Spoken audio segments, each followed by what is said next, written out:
ይቅር ስላልከኝ ነው እያለን እንዘምራለን። አምላካችን እግዚአብሔር ከሁላችን ጋር ይሁን።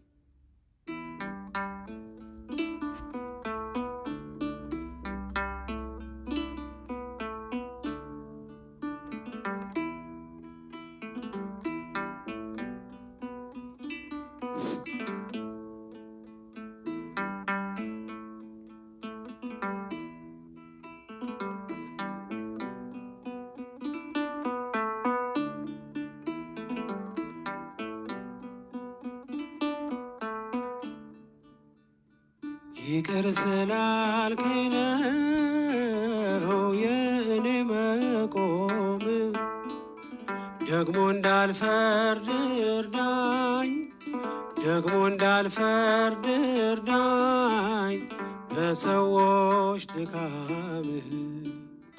ይቅር ስላልከኝ ነው የእኔ መቆም፣ ደግሞ እንዳልፈርድ እርዳኝ፣ ደግሞ እንዳልፈርድ እርዳኝ በሰዎች ድካም።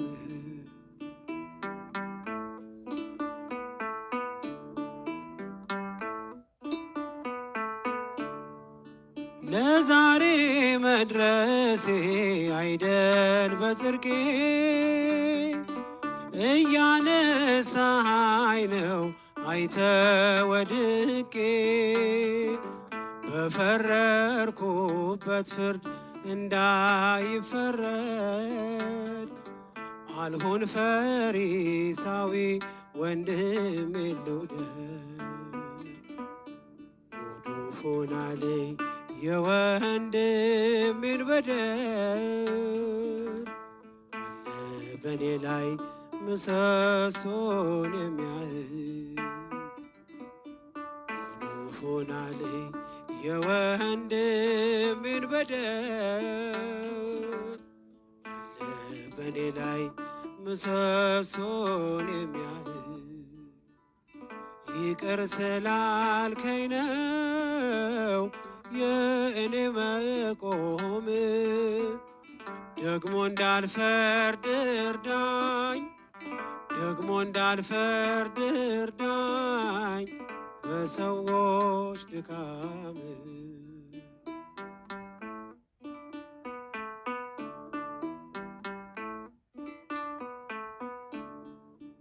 ዕለት ዕለት ግብሬ ኃጢአት መስራት ነው፣ አንተ ዕለት ዕለት እኔን መማር ነው። የበደለን መተው ያንተ ነውና፣ በወንድሜ መማር ቆሜ አልቅና። ጉዱፍ ሆናለኝ የወንድሜን በደል፣ አለ በኔ ላይ ምሰሶን የሚያህል። ጉዱፍ ሆናለኝ የወንድሜን በደል፣ አለ በኔ ላይ ምሰሶን የሚያህል። ይቅር ስላልከኝ ነው የእኔ መቆም፣ ደግሞ እንዳልፈርድ እርዳኝ፣ ደግሞ እንዳልፈርድ እርዳኝ በሰዎች ድካም።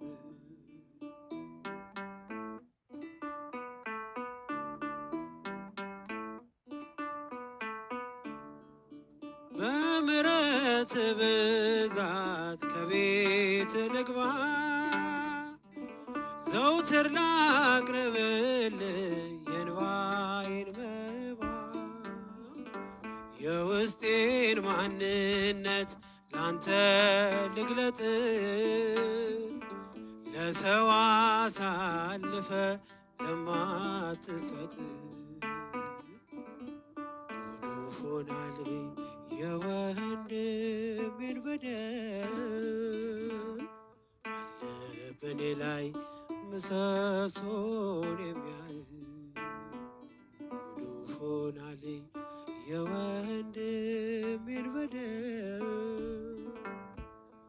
አለ በእኔ ላይ ምሰሶን የሚያይ ይቅር ስላልከኝ ነው የእኔ መቆም። ደግሞ እንዳልፈርድ እርዳኝ፣ ደግሞ እንዳልፈርድ እርዳኝ በሰዎች ድካም።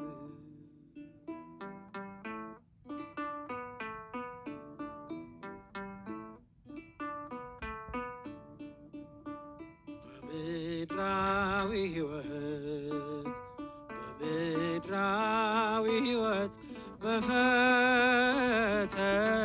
ቦታ በምድራዊ ሕይወት በምድራዊ ሕይወት በፈተና ቦታ ማርያም ትጠብቀን እጆቿን ዘርግታ ድንግል ትጠብቀን እጆቿን ዘርግታ እጆቿን ዘርግታ ማርያም ትጠብቀን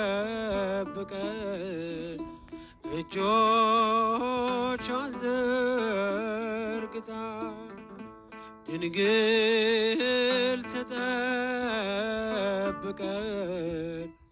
እጆቿን ዘርግታ እጆቿን ዘርግታ በምድራዊ በምድራዊ ሕይወት በፈተና ቦታ በምድራዊ ሕይወት በምድራዊ ሕይወት በፈተና ቦታ ማርያም ትጠብቀን እጆቿን ዘርግታ ድንግል ትጠብቀን እጆቿን ዘርግታ እጆቿን ዘርግታ። አሜን። ይቀበልልን።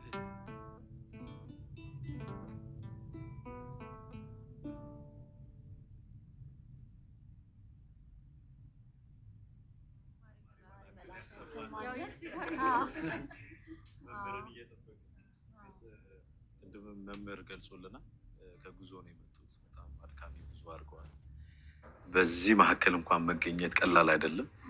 ብዙ አናስቆያቸው። ምናልባት መምህርም አንድ መልእክት ካለው እሱን እንዲያስተላልፍ አድርገን እኔ ብንሸኛቸውም መርጣለሁ። እናንተ ምን ትላላችሁ? ደክሟቸው ነው የመጡት። ብዙ ኃላፊነት ተወጥተው ነው የመጡት። 1-3 ሰዓት ከቆዩ በቀናል። እኔ ግን መምህርን ካገኘው አንድ መጠየቅ እንፈልገው ነገር አለና አንዳንድ ጊዜ ያው እንደዚህ አይነት አጋጣሚዎች ለእኛ ሩቅ ነው። ሄዴ ታውቂያለሽ፣ የጊዮን ወንዝን አንብቤዋለሁ እና ከዛ ውስጥ በጣም ብዙ የተለያዩ ሀሳቦች ነው የተነሱበት እና አንደኛው 2 የወጣ ስም የሚል ስለ አዳምና ስለ ሔዋን የተጻፈ ጽሑፍ አለ እና እንደውም እሱን ካነበብኩ በኋላ አንድ አጠር ያለች ጽሑፍ ጽፌያለሁ እና እኔ ስለሱ በደንብ እንድታስረዳኝ ፈለግኩኝ። ምናልባት 3 ደቂቃ 2 ደቂቃ እኔ ግጥሙን እኔ ከመሞት በፊት ነው ዛሬ በዚህ ሰዓት ከመሞት በፊት አንድ ነገር አውራ ዛሬ በአምላክ ፊት ተብዬ ብጠየቅ ፈጥኜ የምለው ከአዳም አባቴ ከፍቅሩ ያየሁትን የሔዋንን ስህተት የሸፈነበትን ቁጣውን ስትጠብቅ ያረጋጋበትን እኔም ለኔዋ ሴት ሳትበድል ላማኋት በደስታዋ ፋንታ ሐዘን ለሰጠዋት እኔ ለኔዋ ሴት ከመሞቴ በፊት ሕይወቴ ነው እምላት እና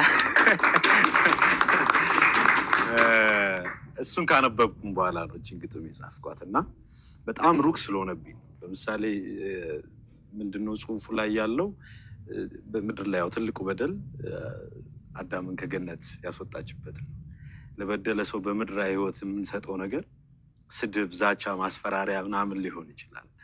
ግን እሷ ያንን ስጠብቅ አዳም ለሔዋን ያላት ህይወቴ ነው ያላት እና ሜሴጁ ያ ነው። እሱን እንደው እኔ የተረዳው ትክክል ነው ወይ? 2 ደቂቃ 3 ደቂቃ አጋጣሚ ትልቅ ስለሆነች ማለት በጣም ጥሩ ነገር ነው ያስተዋልከው። የጻፍከው ደግሞ ከዛ የበለጠ ነው። ምንድን ነው የአዳምና የሔዋን ታሪክ ያው ስለተጻፈ ነው እንጂ ያው እኛ ከነሱ በጥፋትም አንሰን አይደለም። ከነሱ የባሰም ነገር ብዙ ነገር አድርገን ሊሆን ይችላል። ግን የእኛን ህይወት በአጭሩ የሚያሳይ አይነት ቅርጽ አለው። የመጀመሪያው ገና እንዳያት አዳም ይቺ አጥንት ከአጥንቴ ናት፣ ይቺ ስጋ ከስጋዬ ናት በማለት ነው የጀመረው። ማለት አዳም ትንሽ እንጠናና እንኳን አላላትም። ሔዋን እንዳያት ነው የወሰነው። አጥንቴ፣ ስጋዬ፣ አካሌ፣ ሆዴ ምናምን የሚሉት ግጥሞች ሁሉ ከሱ የመጡ ይመስላል። ራሱ የመጀመሪያውን የፍቅር ቀሌን የተገኘው። ከዛ ትንሽ ሲቆይ ዕፀ በለስን ከበላ በኋላ የሰጠኸኝ ሴት አለ ሲጠራት ለእግዚአብሔር የሰጠኸኝ ሴት ከዛፉ ሰጥታኝ በላዋል። ይሄ ማለት ፍቅር ሲቀሰቅስ የሚመጣው ነው። እና በጣም ግን የማይጠበቀው ነገር ከዛ በኋላ ተቀጥቶ ምድር በአንተ የተነሳ የተረገመች ትሆናለች ተብሎ ከገነት ተባርሮ ሲወጣ፣ እንግዲህ ለምሳሌ አንድ ባል በሚስቱ ምክንያት ከስራ ተባርሮ ሲወጣ መስሪያ ቤቱ በር ላይ ሚስቱ ቢያገኛት ምንድን ነው የሚያደርገው? ሌላ ነገር ነው የሚፈጠረው። እሱ ግን የሕያዋን ሁሉ እናት ናትና ሔዋን ብሎ ጠራት ይላል፣ ወይም ህይወቴ ብሎ ጠራት። ይሄ የማይገመት ስም ነው። ግን አዳም ያው ምንም ቢሆን ነቢይ ነው፣ ምንም ቢሆን የእግዚአብሔር መንፈስ አለበት። በሔዋን የሚደረገው ነገር ሌላ የታየው ነገር አለ። ይኸውም በሴት ምክንያት ያጣውን ክብር ድጋሚ በሴት ምክንያት ነው የሚመለስለት። ክርስቶስን በምትወልደው በሁለተኛዋ ሔዋን በድንግል ማርያም ማለት ነው። ድንግል ማርያም የመጀመሪያዋ ሔዋን ሪስቶሬሽን ነች። ዳግሚት ሔዋን የምትባለው ሁለተኛ ሔዋን የምትባለው ሔዋን ገነት እያለች የነበራት ንጽህና ፒዩሪቲ ድጋሜ የታየው ድንግል ማርያም ላይ ነው። ስለዚህ ህይወቴ ነሽ የሚለው ንግግር ሲታይ ለሔዋን ብዙም የሚመጥን ስም አይደለም። ለሁለተኛዋ ሔዋን ግን ህይወትን የወለደች ስለሆነች የህይወት እናት ስለሆነች ይህ ስያሜ በደንብ ይገጥማል። ለዛ ነው እኔ አንድ ልጨምር ካነሳው አይቀር።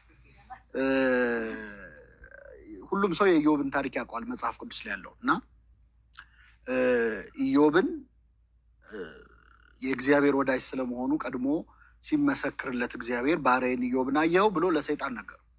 ከዛ ሰይጣን እግዚአብሔር አንተን ባያመልክ ነው የሚገርመው፣ ምን ያጎደልክበት ነገር አለ? ሀብት ሰጥተኸዋል፣ ልጆች ሰጥተኸዋል፣ ትዳር ሰጥተኸዋል፣ ምን ጎደለበት? እና እሱ ያላመለከ ማን ያመልክሃል?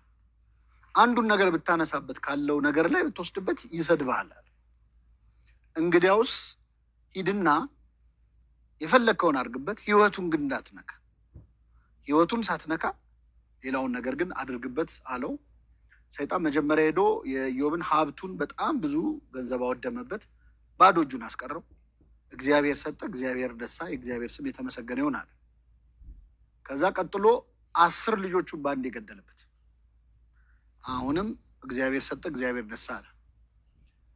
ከዛ መጨረሻ ላይ ይኸው አየኸው አሁንም ይህን ሁሉ አቶ ግን ያመሰግነኛል አለ እግዚአብሔር ሲል ሰውነቱ ስላልተነካ ነው። ትንሽ ብታቆስለው ብታሳምመው የዛኔ ይሰድብሃል። አሁንም ህይወቱን እንዳትነካ የፈለግከውን አድርግበት አለው። ከራስ ፀጉር እስከ እግር ጥፍሩ ቁስል በቁስል ሆነ። የራሱ ቁስል እስኪሸተው በሸክላ እስኪያክል ድረስ ደረሰ።